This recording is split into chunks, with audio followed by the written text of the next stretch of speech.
వందే శంభో ఉమాపతిం సురగురం వందే జగత్కారణం వందే పన్నగభూషణం మృగధరం వందే పశూనాం పతిం వందే సూర్యశశాంకమన్నినయనం వందే ముకుందప్రియం వందే భక్తజనాశ్రయం చ వరదం వందే శివం శంకరం.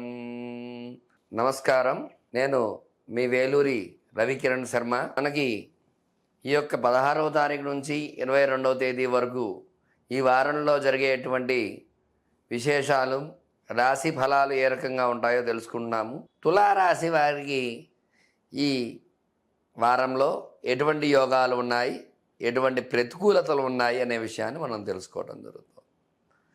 తులారాశ్యాధిపతి శుక్రుడు మిథున సంచారం.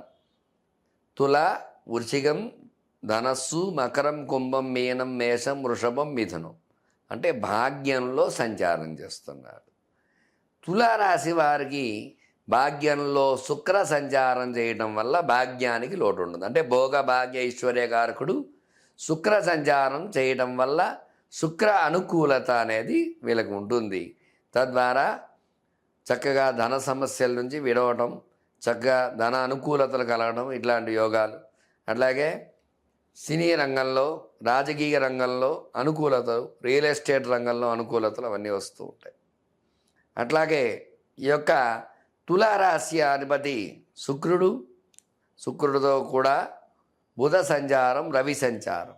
భాగ్యంలో బుధ రవిలు ఉండడం వల్ల నవమ స్థానం అనుకూల స్థానంలో ఉండడం వల్ల ఈ రాశి వారికి కొన్ని అనుకూలతలు వచ్చే అవకాశాలు ఉన్నాయి. అయితే అష్టమంలో గురు సంచారం వల్ల గురు బలం తగ్గుతుంది. గురు బలం తగ్గడం వల్ల, గురు అనుకూలత లేకపోవడం వల్ల కొన్ని పనులు ఎక్కడొక్కడ ఆగిపోతూ ఉంటాయి. రాశ్యాధిపతి అయిన శుక్రుడు అనుకూలంగా ఉన్నప్పటికీ కూడా గురు బలం లేకపోతే ఏ పని జరగదు. అందువల్ల గురుడు అనుకూలంగా లేడు, అష్టమంలో ఉన్నాడు ఈ రాశి వారికి. వల్ల సప్తమంలో కుజ సంచారం కూడా దోషప్రదమే. కుజుడు సప్తమంలో దోషప్రదుడు. అందువల్ల కుజ అనుకూలత, గురు అనుకూలత లేకపోవడం కొన్ని ఇబ్బందులు కలుగు చేస్తూ ఉంటాయి.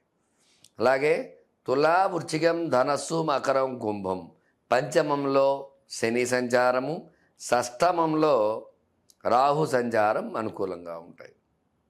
అలాగే వ్యయంలో కేతు సంచారం, 12లో ద్వాదశ స్థానం కూడా దోషప్రదమైన స్థానంలో కేతు సంచారం వల్ల ఈ యొక్క కేతువు కూడా ప్రతికూలంగా ఉన్నాడు.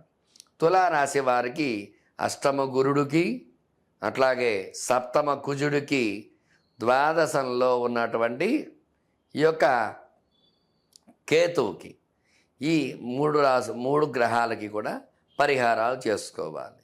కేతువుకి విశేషంగా తత్పురుషాయ విద్మహే వక్రతుండాయ ధీమహి తన్నో దంతి ప్రచోదయాతు అనేటువంటి నామాన్ని ప్రతినిత్యము 7 సార్లు యొక్క గాయత్రి చేయడం ద్వారా గణపతి అనుగ్రహం కలుగడం ద్వారా కేతు అనుకూలతలు వస్తాయి.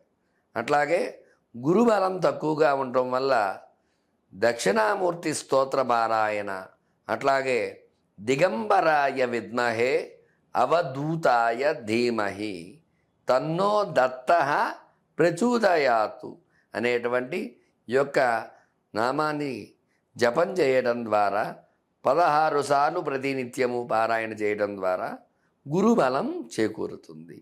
అట్లాగే కుజుడు అనుకూలత తక్కువగా ఉండటం వల్ల ధరణీ గర్భసంభూతం విద్యుత్కాంతి సమప్రభం కుమారం శక్తి హస్తంచ మంగళం ప్రణమామ్యహం అనేటువంటి నామాన్ని చక్కగా 7 సార్లు ప్రతినిత్యము పారాయణ చేయటం ద్వారా ఈ యొక్క కుజ అనుకూలత అనేది వస్తుంది. ఈ యొక్క 3 గ్రహాలు ఇబ్బందిగా ఉన్నాయి కాబట్టి, మిగతా గ్రహాలన్నీ అనుకూలంగా ఉన్నాయి కాబట్టి అనుకూలమైనటువంటి యోగాలు వస్తూ ఉంటాయి. అందువల్ల మొత్తం మీద చూసుకున్నట్లయితే విద్య పరంగా కొన్ని ఇబ్బందులు వస్తూ ఉంటాయి. అట్లాగే ఉద్యోగపరంగా ఇబ్బందులు వస్తూ ఉంటాయి, వ్యాపారపరంగా ఇబ్బందులు వస్తూ ఉంటాయి. ఈ 3 రంగాల్లో కొంచెం జాగ్రత్తలు వహించాలి. మిగతా రంగాలన్నిటికీ కూడా అనుకూలతలు ఉన్నాయి కాబట్టి ఈ యొక్క పరిహారాలు చేసుకున్నట్లయితే ఈ రాశి వారికి అనుకూలతలు వస్తాయి.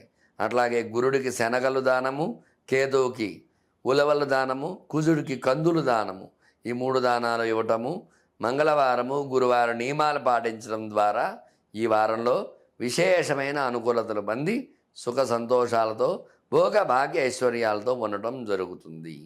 లోకా సమస్త సుఖినో భవంతు. శుభం భూయాత్.